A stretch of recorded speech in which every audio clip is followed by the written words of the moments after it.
Hey, I'm Michelle. Welcome back to my channel. I am here to talk about a book I recently read in October for the spooky vibes, and that is Horrid by Katrina Leno. I don't actually have the book. I read this on ebook. This book was originally published in September 2020. Last year I was keeping track of new releases, was anticipating this book so much. It took me a year to get around to it. I think the cover is just absolutely stunning to start out with, so we'll start with my review of the cover. The cover art is beautiful. I generally have a hard time when I'm very picky when it comes to like actors or characters on the cover. This already has one thing going for it, as it's more of like a illustration versus like a model. I generally like big no-no on models. And then also they have the flowers and the eyes and like this milky water. Like it's so creepy vibes. All right, so this book is about a girl named Jane and her mother, Ruth. Jane's father, Ruth's husband, has recently passed away. I think the timeline was like maybe like a few months, like under 6 months, I want to say, as far as the timeline from his passing. So due to some financial troubles, they are forced to move from their happy, lovely home in California and move to this dilapidated mansion in Maine that was Ruth's house, her childhood home, but her mother's home. And I guess it was like years prior that her mother had passed, but for reasons that they will explain, she hasn't been back until this point. But since the time that her mother has passed and that no one's been living in the house is really kind of gone to hell. Really? That is pretty much all I want to tell you about the synopsis. Honestly, I didn't really know anything going into this book. I knew that it was like kind of spooky and supposed to give like sad girl vibes because it had been on some people's list for like, this is what you read for sad girl vibes books. But I didn't know anything about it. I especially hesitate with like spooky thrillers to read the synopsis because, oh my gosh, I can't tell you how many times the synopsis like ruined the book for me. I wouldn't say ruined it, but sometimes they just give away too much information, like to just be completely and utterly surprised. So my reading experience overall, I would say, was kind of unique. About halfway through, I would say, I couldn't decide if I wanted to DNF this book. Well, I couldn't decide if this book was like really good or really bad. I feel like that's such a weird thing to say too. You'll just hear me out and you'll understand that rating. This book definitely has all the vibes and the atmosphere and the setting for a spooky book. I really think that the length of this book is just right. Like, in order to keep it a page turner and to keep the pacing. This is kind of where I go back and forth on this concept. There may have been some potential to expand on some ideas a little bit more, but it was also very nice and a little refreshing to have the story strictly focused on Jane and her experience and not like deviate from that at all. I talk about it more, like I have my notes and stuff like that, so I talk about it a little bit more later. But I feel like if the story had tried to expand on certain things and sidetrack a little bit more to give us more insight into like the world around, it would have really detracted from the story and what I really wanted out of it. Going back to the topic of the atmosphere and setting, the descriptions about what Maine is like, because they're moving there in the fall going into winter. So especially up in Maine, like things are getting wet, rainy, cold, and this climate change is a shocker to them coming from California. I feel like the way that descriptions were done were like just the right amount to give you just the right, like to give you the idea, but it doesn't, get over flowery for people who get kind of bogged down with excessive descriptions. It's funny too, because I just read another book called The Magnolia League. Same thing, not Maine, but like we have a West Coast California girl who moves to the East Coast, Savannah. And while it's not the same as far as like the differences of weather and stuff like that, but I think that the author chose like two such vastly different places and cultures that it really makes for an interesting setting, you know? I think that maybe this could also be personally relatable just because I grew up in Southern California, but I've also lived a lot of different places with a lot of different climate changes. And so I just feel like I can be very empathetic with Jane in that respect. Plus, it wasn't her choice to move there. She does not want to be there. She really resents the fact that she has to go there. So she even has more disdain about the climate change and in like her tone and stuff. But the thing that this book does the best, yeah, I want to say from pretty much any book I read, is grief. The author handles grief so well in this book. Like, if I got nothing else from this book, just seeing how the author deals with grief is worth reading this book. Just from like my own personal scope and my reading experience in this book, I was just really impressed with it. It also helped carry the tone and the atmosphere throughout the entire story in like such an interesting way. Because the character's grief was like this heavy, omnipresent gloom that was just ever present, and it never quite let up. Like, it just really helped me as a reader like stay in the moment and be reminded of like why we're here, why we're sad, why we don't care about anything. And I thought it was interesting as like this dark blanket acting as a literary device that like no matter what happens in the story or to the characters, we still have this hanging over our heads. As I said, I've always had a hard time with the way authors deal with grief and loss in the books that I have read so far. I think that's a very important distinction to make, just because I read so much fantasy and there's not really a whole abundance of that, I would say. And there's just so many different, I guess, come in so many different forms, especially depending on the type of relationship that you're dealing with and like the situation to which the loss happened. All plays a huge part in that. For instance, there's like the child character who like never really knew their parents, or like a character who loses a best friend or a lover, or even just coming back from a personal trauma. And then there's also guilt wrapped in there too, whether or not the character feels personally responsible for whatever happened to that person. So, and just as each case is different, each case should be treated differently. So this concept is not escaping me at all. And every person, every individual handles grief differently as well. So the concept of grief and loss is so like infinite, it feels like there's so many different ways to portray it because of all the different variables that go into it.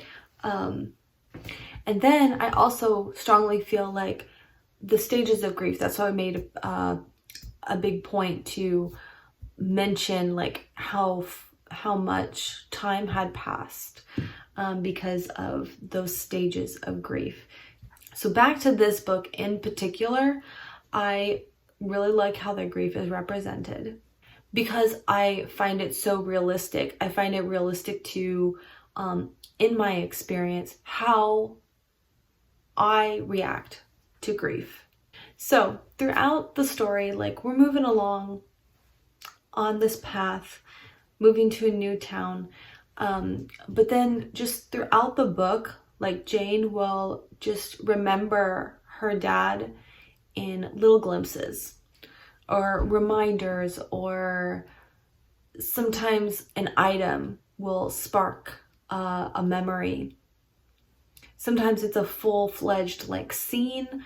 Other times it's just something he used to say, or the way he would smile at something, and that would be it. Sometimes an item or a place or a little token, or sometimes something somebody says will spring forth, or sometimes just as small as just a little reminder of his absence.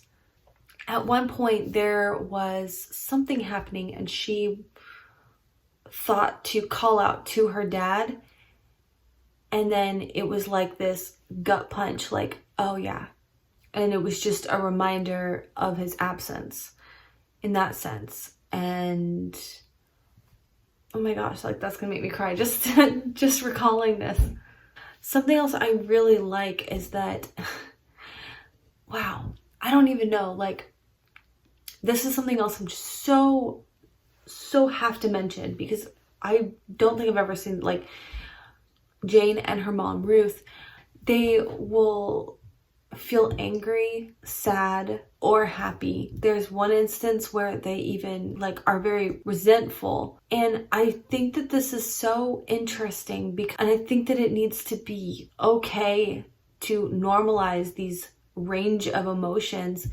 I feel like it's kind of taboo to be like angry at somebody who has passed, especially somebody that you love, like a father or a husband. But their anger doesn't come, the predicament that they're in and why they had to leave everything was hugely on part of their dad and how he dealt with finances. They feel angry and resentful towards him for that action, but they're not like truly angry with him.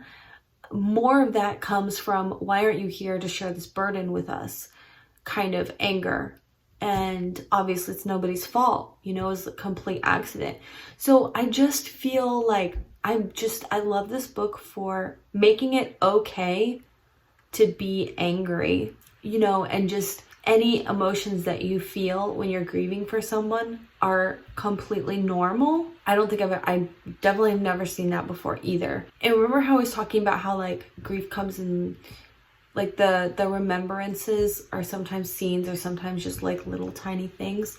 Whenever I've read about like a character who, most of the time in young adult fantasy, it'll be like, I can't tell you how many times they kill off the main character's parents so that the character can go on this journey, but they just have this overwhelming like grief, and sometimes they want revenge, but it's always like, it doesn't ever fluctuate in that way at all.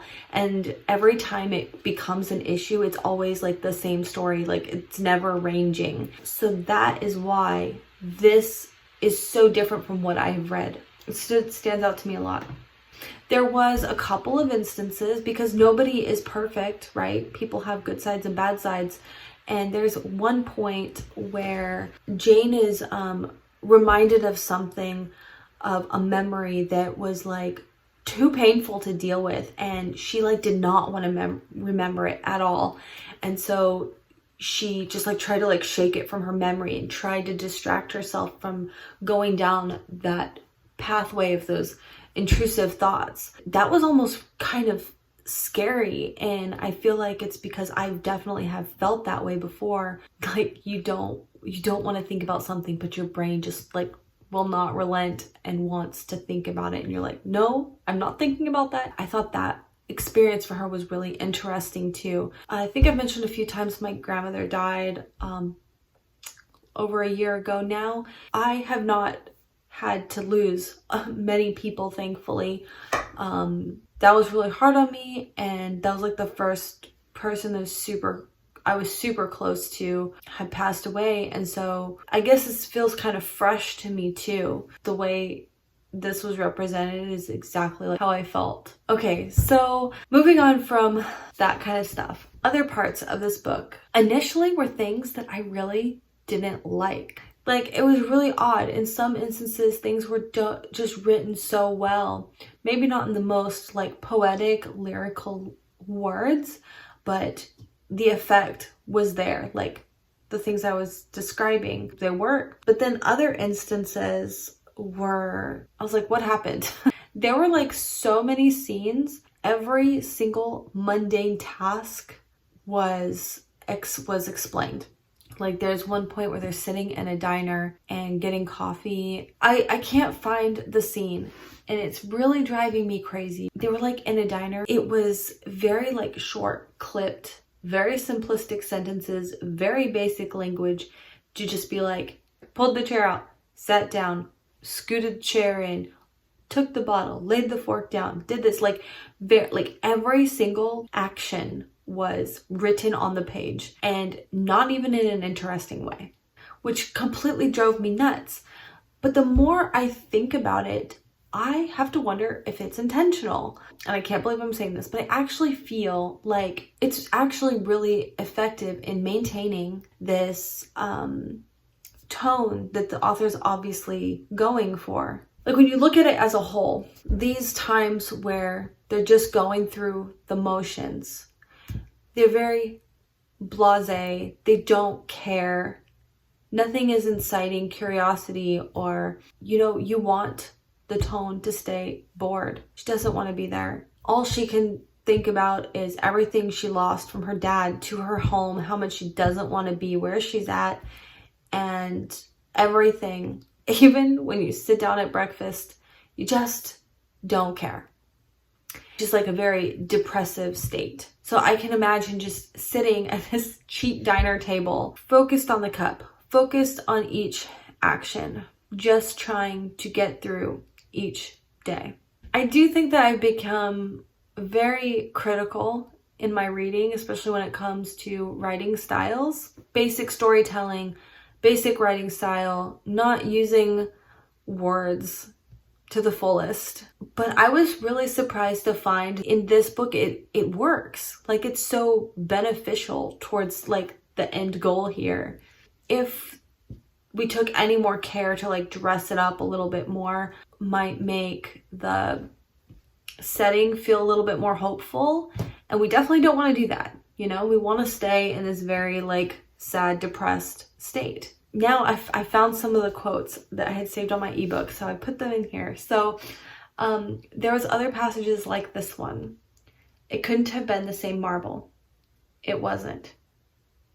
She took another step, and then she was close enough to reach out and grasp the doorknob. So she did, and twisted, locked. Very short, clipped, brief sentences, or just like a word on that whole line for one word. But it really sets a much more slower pace and sets up for more suspense.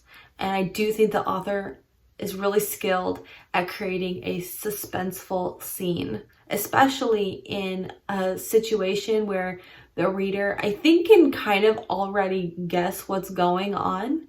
It's not like masterfully hidden in the story to try to discover, but that's not what it's about.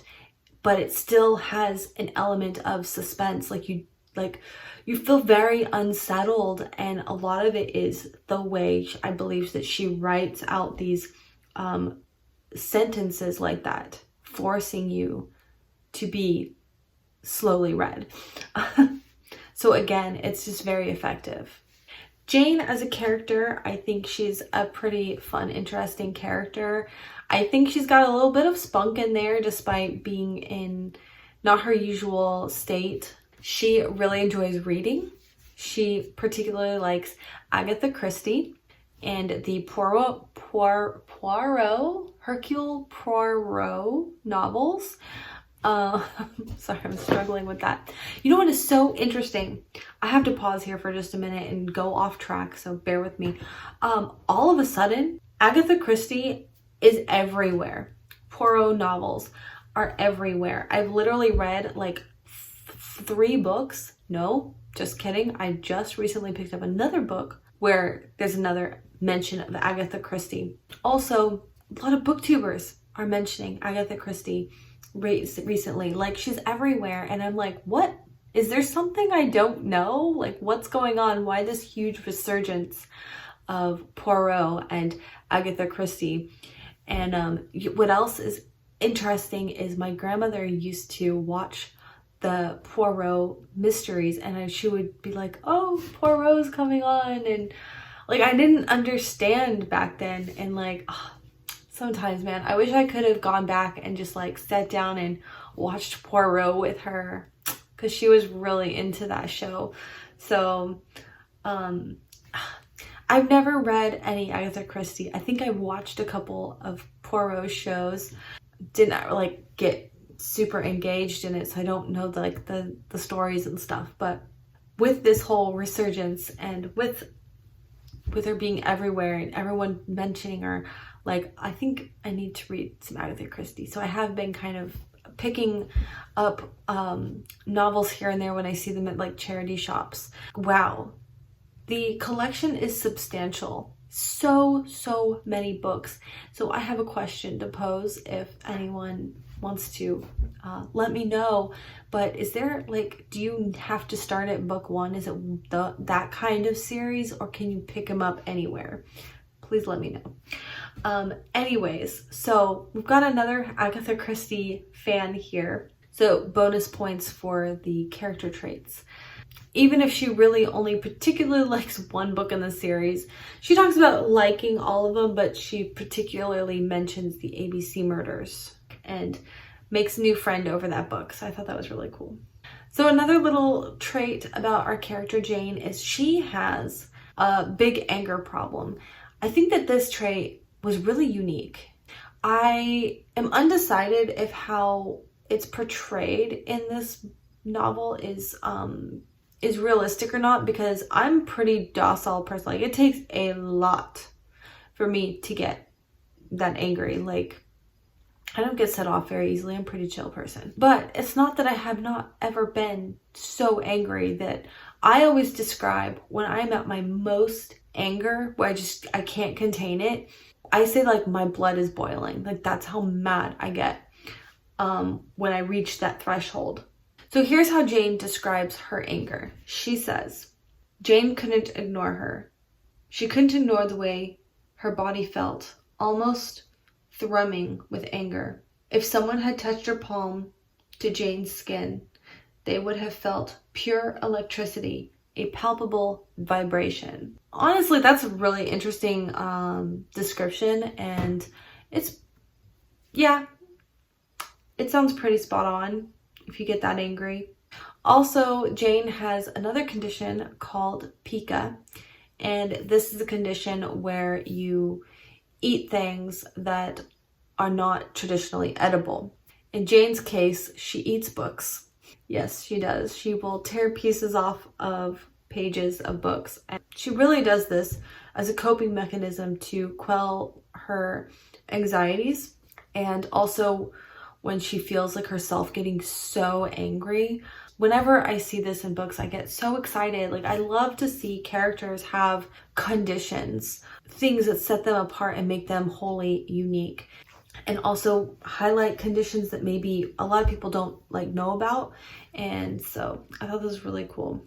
Just anything like deformities or conditions or injuries that don't just heal and go away.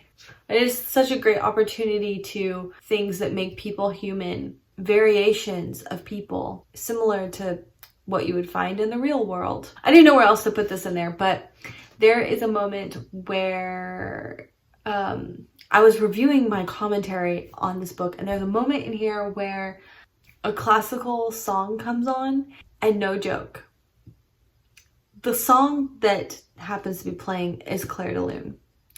And I'm like, really? Authors, come on. This is the third time since Twilight where if there's like a classical song, it's always Clair de Lune. And I'm just like, come on, authors. Don't you know any other classical songs? A quick Google search will give you hundreds of songs and dozens of other classical artists like Chopin, Bach, Beethoven, Mozart. just aim for a little bit more originality, please. But that's my biggest complaint. Like, we're doing really good here. But like, in all honesty, it's not that big of a deal. It was just a funny thing, especially with the whole Agatha Christie thing. So we have this recurring favorite book series, favorite classical song, and we don't deviate at all among all of these different books. But yeah, like I said, it's not that big of a deal. It's just something I noticed. So it's been a really long time since I actually read this book. So I read that book, and then I really wanted to contemplate on it, and I wasn't sure I was even gonna do like a specific review video for it, but then I thought that it really deserved its own video. Because the more I sit and ponder on this book, the more I really like it. It's gonna stick with me for a long time. I need to free up space on my phone, so unfortunately I have to delete the book, but I wish I could like save it. I might have to, this might be one I will have to keep an eye out for a physical copy. I feel like this would be a fun one to maybe like reread during the Halloween season, just to kind of get you in the mood. I don't have time to always keep rereading books. I gotta read new stuff. Anyways, another little side note I think that other people would really appreciate is that there's not like a love interest. There is a tiny little hint. It's not a love interest at all. It's just like a, I think we got something in common. What's up? But it could not be a love interest, or for it to like develop into anything hopeful, because that would inspire some hope and happiness that we just cannot have in order to maintain the gloom, doom, sad girls vibes going on. It was really refreshing. I really liked it. I was like, oh, here we go. That's the obvious love interest. But like, it never comes to fruition. We just, again, stay very focused on Jane's experience. So you'll appreciate that. It's kind of, I know a lot of people are kind of getting tired of that. So I thought that was worth mentioning. Okay, so to wrap this up, let's go ahead and touch base on how the book wraps up and the ending. So towards the end of the book, we get to learn a lot more about Ruth and her relationship with her mother, and deep dark secret that she had been hiding. It is good. I did not see that coming. I really enjoyed it. Well, I didn't see it coming exactly. Oh, but it's still good. Because like I said, I feel like this book is less about what exactly happens. It's not meant to be like some great mystery. It's more about, you know, the vibes. So I did go ahead and take something when I start doing these reviews, which I want to start doing more on my channel, just these single reviews. I always put so much pressure on myself about these single reviews, but not all books I could talk about for a decent amount of time to make a whole video on. Okay, so I wanted to go ahead and take a look at Katerina Leno's profile on Goodreads and just kind of see what else she's written, because I did really enjoy this book. And so I definitely think that I'm sold and I want to read more of her work. I was actually under the impression that this was her debut novel, and it's not. She has at least 6 other books out, actually. No, she's published 7 books, and one of them is actually translated to French. Okay, so here are the books that she has. The Half-Life of Molly Pierce is like another young adult thriller about a 17-year-old Molly who only remembers parts of her life, but she's starting to like remember more. So there's that one. Then there is Summer of Salt, and I've actually seen this one, and I remember thinking, wow, it's a gorgeous cover, which got my attention first. And then I remember it sounded really, really good. I didn't connect the two, that they had been by the same author. Anyways, I forgot what it was about. So this is generational magic, an island where strange things happen. Oh gosh, that sounds so good. I really love books about that kind of stuff.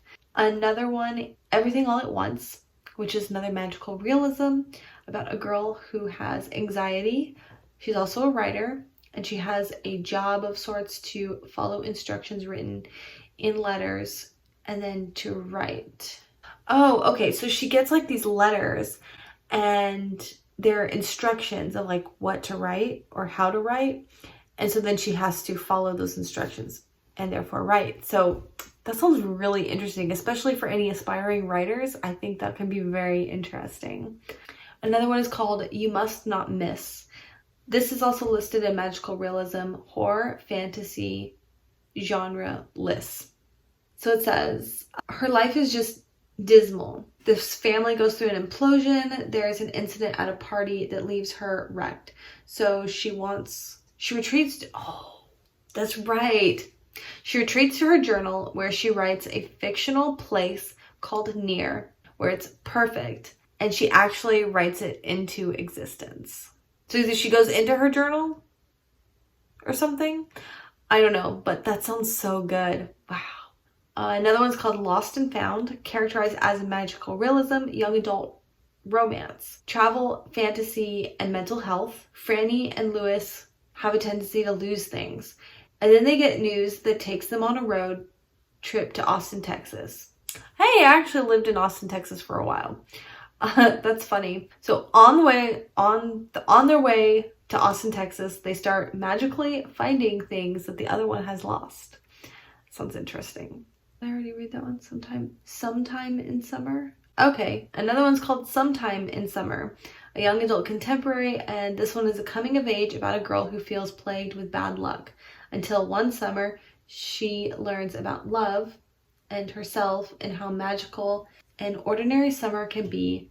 This is something I'm starting to really understand about myself, is that I don't really tend to get into contemporary romances. However, summer vibes get me every time. So I might have to give that one a try. Okay, well that wraps up this video. I really hope that you enjoyed this, and I hope that you do read this book because I would definitely recommend it. Definitely has some spooky, sad girl vibes. I really enjoy that kind of atmosphere. Personally, it's also feels very unsettling, but not scary. I definitely think those people who are sensitive to scary could enjoy this book still.